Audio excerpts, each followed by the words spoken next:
We're back at it. Ohio State takes care of Wisconsin in purely dominant fashion. It feels like this team is doing everything you want. They check every box, and today was no different than the other weeks of the year. I'm Chris Drew. That's my guy, Ron. Ron, how are you? I'm doing well. The best thing about being 7-0. The chance to go 8-0, and I'm over here like, whoa, season, slow down. Like, we're going way too fast right now. But another week, another win for Ohio State, kind of outlined by the dominant defensive performance. Obviously, like, this Wisconsin team is not very great, but in a world in college football, Ron, where it feels like everybody every week is getting stung by somebody. I mean, we saw it yesterday. Louisville takes down Miami. Like, we're seeing really good teams lose games they shouldn't have. Were you at all nervous about this, or do you view Ohio State in a different realm entirely as you view everybody else? It's kind of just like, look, we're here, we're going to show up, we're going to win, we're not going to lose to the bad teams. I think it's a combination of both. I think this Wisconsin team is not very good, and I think this Ohio State team is very disciplined, mature, despite having a lot of young starters and a lot of new starters on this defense. They have a championship mentality of a 1 week at a time, and they're looking. I mean, you've heard it even in like post-game clips of players coming off the field. Another week going 1-0. They have this mentality of they address each week like it's a championship game, and they go out there and handle business. And you see them go out and get a 34-0 victory. The defense pitches shutout, and everybody's still hype on the sideline, watching the backups on defense still try to defend that shutout. And the fact that they even care that much after you have a quarterback potentially have a Heisman performance, you have your two wide receivers battling for the Biletnikoff. It feels like so much to be excited about. New running backs making themselves known. Just an overall peaceful Saturday, and Buckeye fans had to have had a great time watching that one. You know, it's funny because it feels like this team, this whole team. I know that Ryan Day says the just win baby, like that's his go-to, but it feels like this team has kind of embodied a little bit of they take pride in being perfect, and in particular the defense. I mean, you heard it at the end of the game. End of the game, you're saying like, are they going to take the starters out? Because I know this unit, this team, they really, really want the shutout. Now, obviously, some of the backups went in there and ended up kind of keeping the shutout alive. But I mean, I don't know if you and I know because you and I talk all the time. I don't know if the rest of college football understands what we're watching. We are watching truly an all-time defense work every Saturday, right?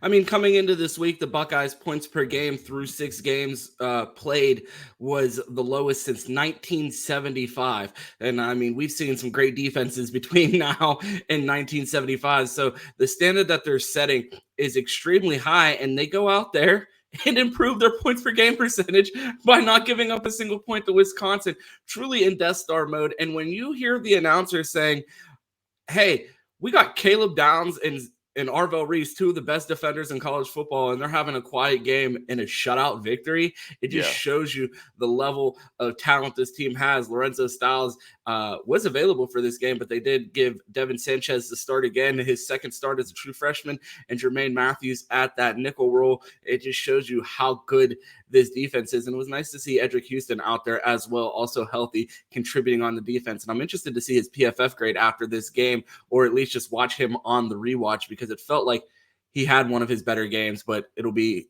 interesting to see on the rewatch. You know, it's funny with him, Ron, in particular. When Ryan Day said earlier in the week, like he's going to be ready and available, I was like, no, like, please don't. Like, let him, sit this week, let him get 100% healthy. And then obviously you get the bye next week, and then you kind of go from there. But he looks sharp out there. And obviously, here we go. Ryan Day, after the game, was trying to give credit to the defense for a shutout performance. And he starts listing names, Ron. And he gets like the fifth or sixth name. And he's stops himself. And he's like, I know I'm forgetting some names, but all in all, like obviously, like a lot of these guys, played really elite football.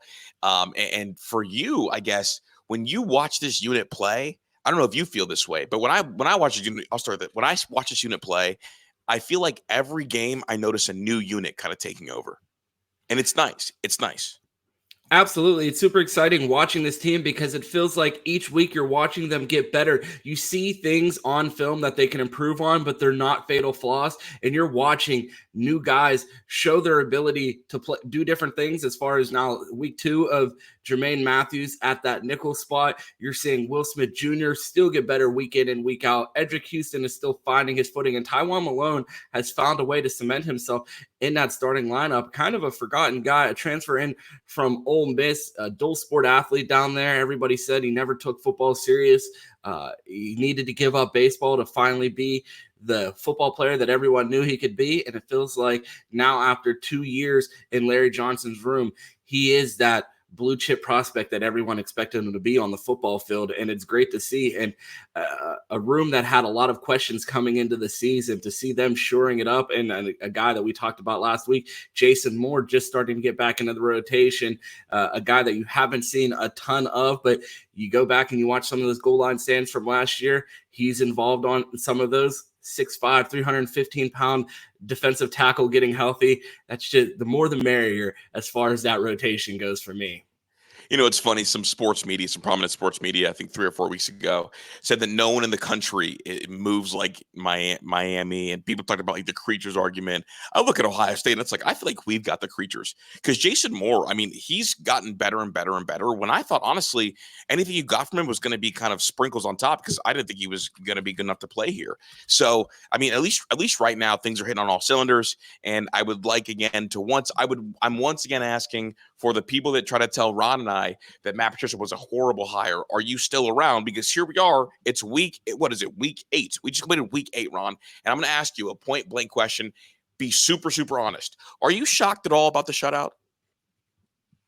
No, not at all. I was actually asked on my radio interview this morning for ESPN Lima. They asked me, "What's your score prediction?" I gave them 34-0 because I figured the Buckeyes would be able to hold them, but I didn't think that Ryan Day would run up the score on. I didn't think Ryan Day would run up the score on Fick, and you heard the Boo Birds out. You heard the Fire Fickell chants, but that's a Buckeye through and through.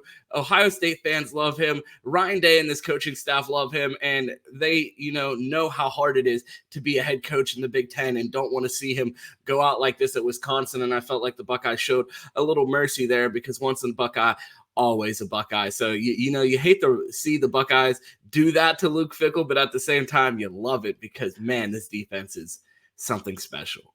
Ron, are you telling me that you predicted the exact score on ESPN Lima? I was off by 1 point this morning. Oh, my gosh. He is an oracle. I do want to talk about something that I think a lot of Ohio State fans are clamoring for. Julian Sayin. They asked him to drop back, over 30 times?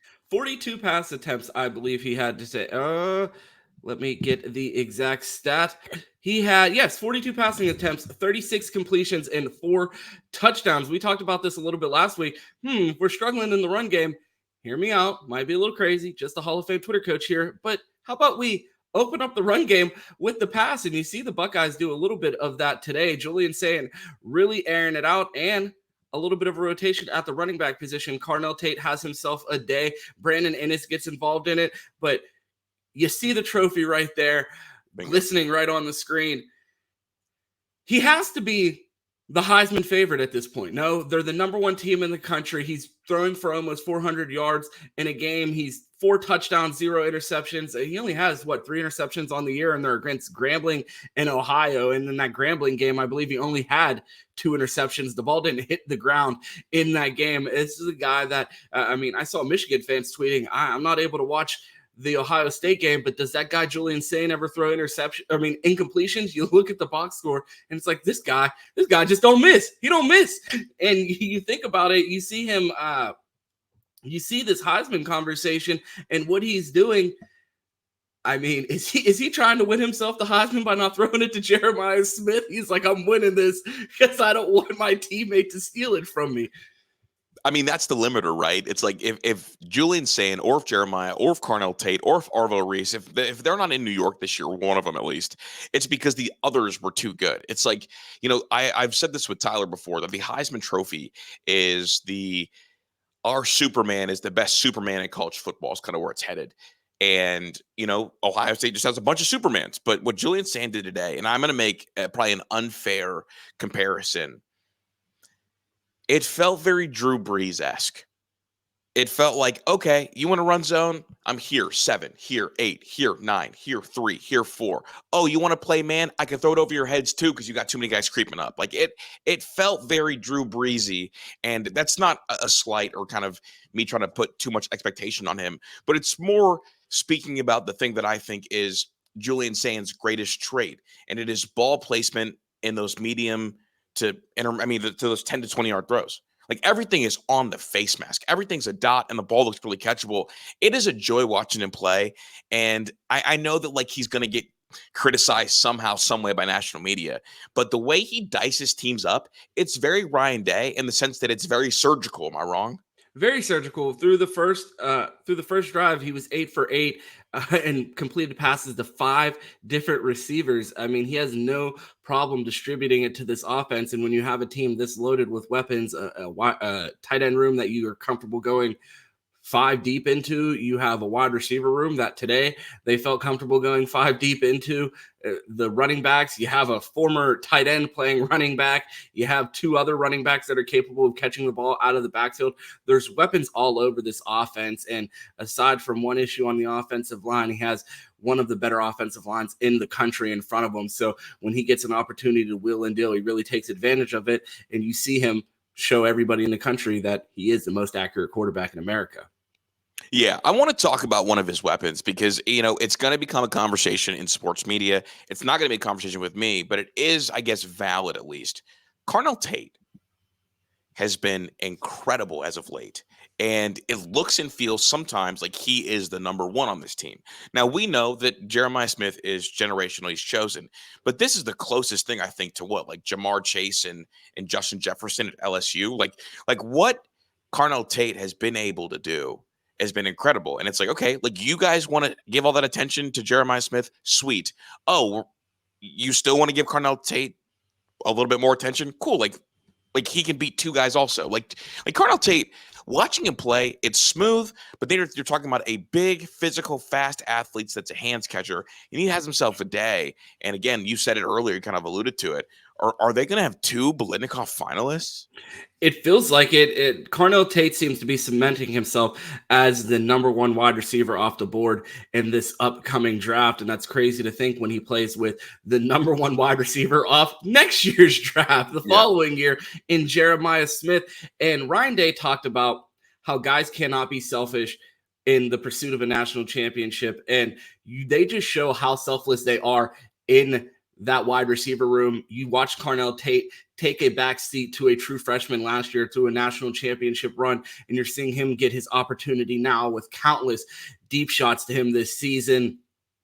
Tons of highlight plays, multiple 2-touchdown performances this season, and him being the guy that everyone knew he could be. We're talking about 2 guys on the outside at Ohio State. Carnell Tate, a guy that came in and put in so much work as a true freshman where they're like, this guy is better than Marv was as a true freshman. Then Jeremiah Smith comes in as a true freshman, like, this guy's better than Marv. End of sentence. So it's like you have 2 Marvin Harrison Jr.'s out there going absolutely nuts, and then you have them working a 6'4" freak show in Quincy Porter into the game and a speed demon in Mylon Graham, 2 guys that we'll talk about later in the show. But it all starts with these guys being selfless in this wide receiver room because Carnell Tate had the opportunity. He could have went anywhere in the country and been the number 1 wide receiver and got himself a bag in NIL, and he chose to stick it out and stay with his teammates where he won a national championship. And he's going to prove that if you take the path, or if you just follow the plan here at Ohio State, it may not look the same for everybody. You look at how things went for Marv while he was in college versus Emeka's experience, and both of those guys are finding their own way to be explosive in the NFL now. And I think Carnell Tate has shown that, hey, you don't have to be the man for 3 straight years. You just have to go out there and do what's asked of you at a high level for one of the best teams in the country, and eventually you're going to get your due. And you're seeing it now that halfway through the season, people were talking, you hear all the Jordan Tyson talk and all the other names around the country. I would imagine by week 9, week 10, it's going to be a pretty consensus of who this wide receiver 1 is in this upcoming draft, especially with the way that Emeka Egbuka is performing in the NFL, despite not necessarily having the flashiest of years at Ohio State, and still leads as the second all-time receiver at Ohio State. And people are like, yeah, but it just didn't look the way it did for some of those other guys. But it just shows you the talent. It's because it was a number 2 his whole career. Exactly. Which is and it speaks to how you have to be selfless in this room, and it still pays off, because if you want to be the best, you come to Ohio State and you learn under Brian Hartline and get to perform in this Ohio State offense. Yeah, for Carnell Tate too, dude. Like he's going to end up being wide receiver 1, and if he's not, it's going to be one of those things that like everybody that really pays attention to what's going on can see, and the ones that don't, if you want to fall in love with Jordan Tyson, you want to fall in love with Mekhi Lemon, like awesome, like they're good players. But what Carnell Tate's doing at his size in particular, I think is really important, because Ron, here we go. Just as you're a receiver guy, you watch a lot of 7-on-7. You see these guys all the way up through. Is there any route that Carnell Tate can't run? No, and that's what makes him special, because I feel like his speed and burst really doesn't jump off the screen because he's such a long strider. He's a 6'3" big body receiver. You see the definition in his arms right there. He's getting bigger by the year. You see him be able to go up and high point the ball. He got his helmet ripped off on one of those catches and just hops up and celebrates like nothing happened. This is a guy that can move, and he's not a little receiver. I mean, we talk about Brandon Ennis, the slot receiver, being a teach tape type of guy as far as his routes and ability to get out of breaks. And Carnell Tate is just as slippery in his breaks and on his routes. And it just speaks to, again, the standard in that wide receiver room and the expectations there. You go into the Woody Hayes Athletic Center any time of the day, you're bound to see one of the wide receivers, old or new. It may be an NFL wide receiver, it may be an Ohio State receiver, but they're sitting there with that Monarch machine, which is essentially a jugs machine. That's a robot. They can program routes and a whole route tree and script into it, and essentially go out there and practice their routes and catching balls on air without a quarterback. They don't even need the 5-star quarterbacks all throughout the Ohio State room. They'll just go out there and catch from a robot, and that's why they look like robots on Saturday when people are trying to defend them. They're just not stoppable, and he's just one of the many weapons at Julian Sayin's disposal this year. I do want to switch gears and talk about the youth movement a little bit, because we saw some young players, Ron. We saw some young players. Quincy Porter also, like, I didn't realize he had that much twitch. Just real quick, like in the moment where Quincy Porter caught that pass and kind of like on the loop route and kind of hit the sideline, I'm like, oh, he's got more burst than I thought he did. But Isaiah West, Mon Graham, Quincy Porter, all seeing burn today. It is a longer season than usual. You are Ohio State. Your goal is to do what? Win the national title. To win the national title, you got to win extra games, and you're going to need more depth, more experience. This young crop, obviously, me and you follow guys from time they're, sophomores, juniors in high schools, all the way up. It's nice to see them on the field, and they kind of gave you what we expected them to. We aren't used to seeing, though, young guys out there, at least right now. It's nice to see, Ron. It's nice. It's great to see. And Ryan Day talked about it and challenged two of the guys in this picture during his press conference midweek, where he said, we have two talented guys behind our starting 3 wide receivers, and Mylon Graham and Quincy Porter, both of them 5 stars in their respective classes. And we really haven't seen much of them.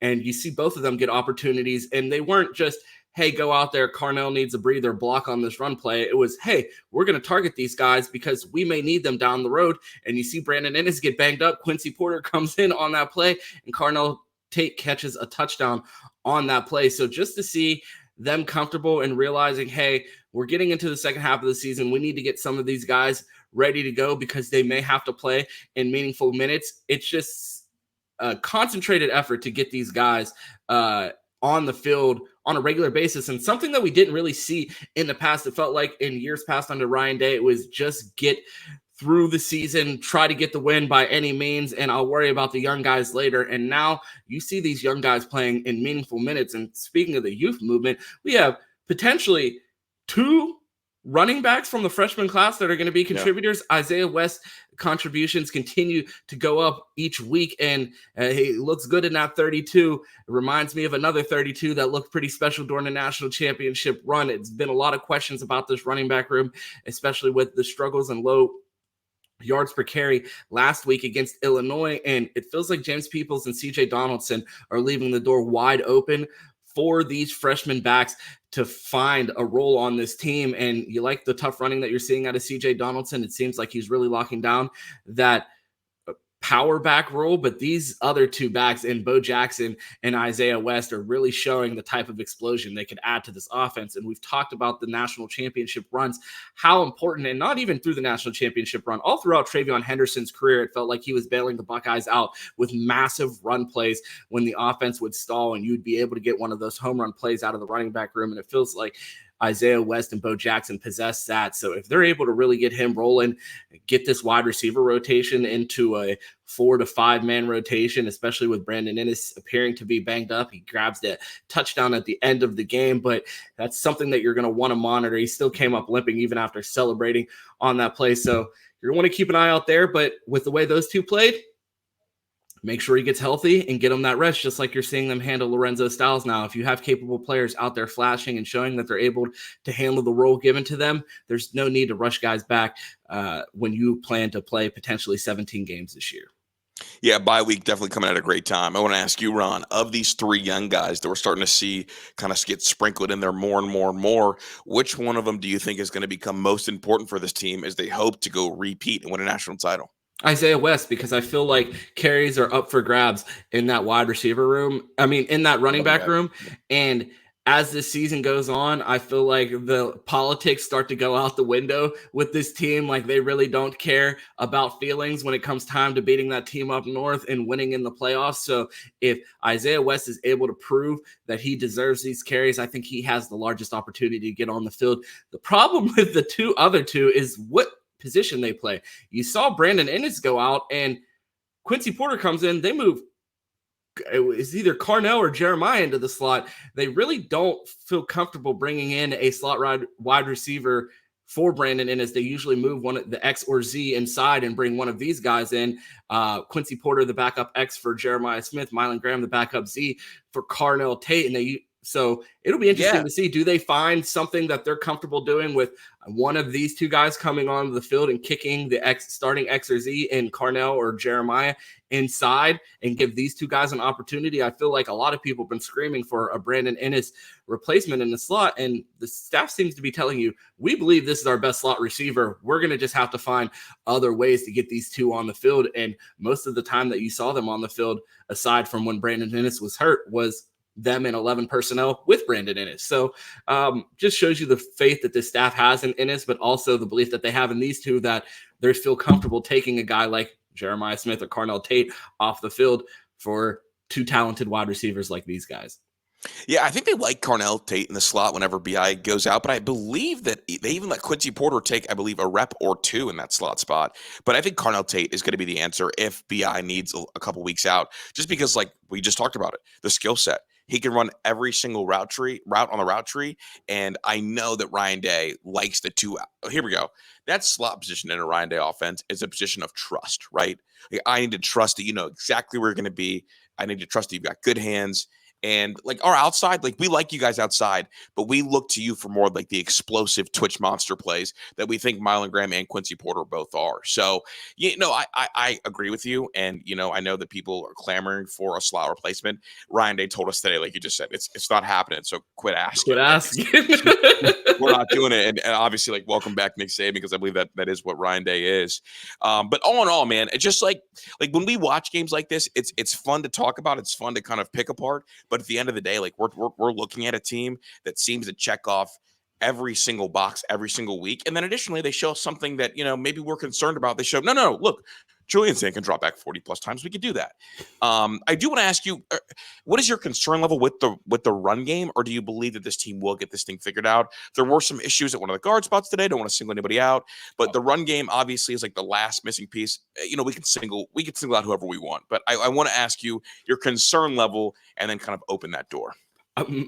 I'm going to single someone out. I'm sorry. And it feels like nitpicking. We went 24 minutes into this postgame. The Buckeyes win 34-0 over Wisconsin. It's an absolute dominant win, and there's not much to complain about, but you have to be fair with this team. And that's why I don't like harping on this player week in and week out. I like to address it when I see it during the game. When I do my film rewatches, I'll talk about it, and then I just let it sit because I feel like there's no need to bring it up and single out a player on a regular basis when we know that they're underperforming. But you talk about the struggles in the run game, and it becomes apparent that it has a lot to do with that right guard position, Integra Shabola. I put a tweet out during the game. It has become painfully obvious that every team in the country has been watching Ohio State's film in the red zone and know that 77 cannot handle a twist. Every time you see a twist on film, he's lost, he's reaching, he's not getting his hands on the man that he's supposed to be blocking, and it completely disrupts the offensive flow in the red zone. And I feel like that's a lot of the struggles that we're seeing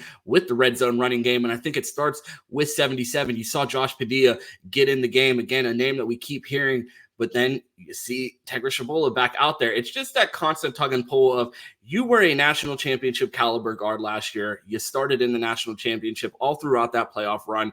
And were you perfect? No, but you were capable. It seems like at this point, he's not competent at this position right now. And whether they need to light a fire under him by putting Padilla out there, they need to find an answer, because I feel like fixing the run game starts with that right guard position. And I feel like it's nitpicking, because if this was any other team, it wouldn't even make the instant reaction show before you address the right guard position. But that's how high of a level that everyone else on this team is playing at, that it feels like his struggles are more glaring than in years before. You see a lot of these other positions really starting to click right now, and that position is still struggling, so it still seems to stand out. So you really hope he's able to get that settled before the playoff run, or maybe they're able to find someone else. They talked about this team being potentially 10 deep on the offensive line. They've rotated a couple guys there. They've tried Ethan Onyewa there. They've tried Josh Padilla there. You keep seeing Integra Shabola get that start, and you just hope they're able to fix that up. And there's only one other thing to complain about, but I wanted to get your thoughts on this right guard position, because it feels like something that we're picking on, and I try to be fair and not harp on it all week, but when you watch the games, it's apparent and it's glaring. You know, it's definitely a clear hindrance to the run game, especially. Like, if you can really feel it in the run game, it feels like there's always so much penetration coming from that kind of one spot. If you are going to swap right guards, it's going to have to be now, right? Like in the bye week, let them rep all week, whether it's Padilla, whether it's whoever, and then go from there. I do think, though, Ron, and this is football experience wise, I believe that if Julian Sayin was a third year or even second year quarterback, that they would go with the idea of moving HEISMAN to that guard spot and playing Padilla at his natural position of center. I don't think, though, they want to disrupt that chain, because it feels like HEISMAN and Sayin have been on the same page, and you don't want to throw a pebble at the windshield right now and wonder if it's going to crack or not.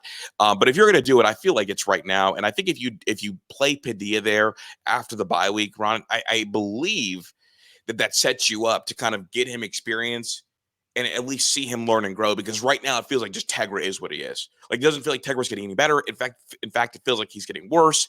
If you do play a young guy like Padilla there, then, I'm like, okay, like, it's not going to be perfect. No, but it'll give him a chance to develop year over year. And then it does the cool thing for me separately as like a deep cut fan. That would mean 4 out of the 5 starting offensive linemen are from Ohio, and that tends to result in national titles, but whatever.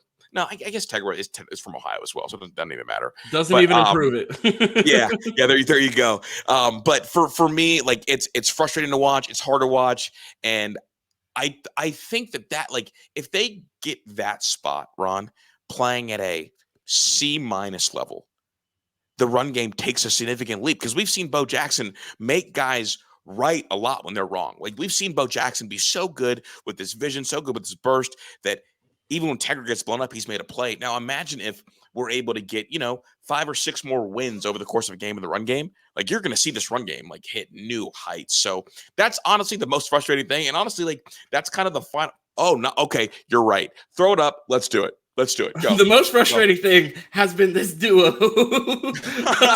terrorizing the Ohio State fan base. Man, for years at this point now. And Ryan Day, again, they keep asking him week in and week out, hey, you going to change the punter? And he's like, no, I'm not. So quit asking. Jaden Fielding has not shown an ability to make a field goal over 50 yards. I believe the last time the Buckeyes have made a field goal over 50 yards was 2019? Man, way too long. Before you and I started covering the Buckeyes. So Exactly. They have not made a 50-yard field goal while we have been covering Ohio State on Bleacher Report, and we've been doing this for 3+ years. Yep. Jaden Fielding, I believe he missed a 38 or 48-yarder today? Yeah. He missed one that's too close for Ohio State caliber. We'll start there. He missed, to me, I've seen kickers all over the place. The Georgia Tech, I've seen kickers at a bunch of schools. Honestly, like, I enjoy watching Ohio State every Saturday. I get really annoyed when I watch other schools hit long field goals and then know that, like, we don't have that.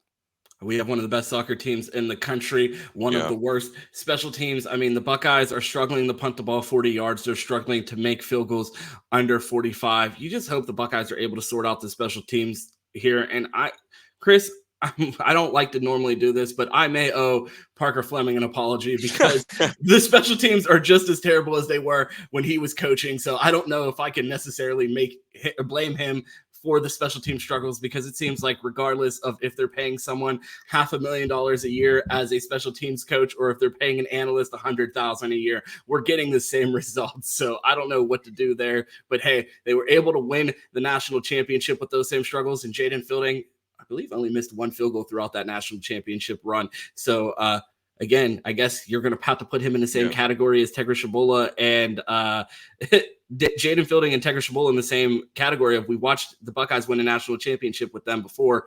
Can we do it again? I think so. And honestly, like, when push comes to shove, Jaden Fielding is pretty good when it's perfect weather. He's from Texas. You know, you play in the Dome in a Natty. He was good in the Natty. So I'm just gonna stick to that. But again, dominant team performance. This Ohio State team continues to be elite, number one team in the country, kind of unquestioned right now. And off to kind of the home stretch of the season, as wild as that sounds. Absolutely. The Buckeyes have a bye week coming up, and then they have the revenge game against Jim Knowles. But until then, Chris, you know how this thing goes. It's always go Bucks. And of course, OH. I-O.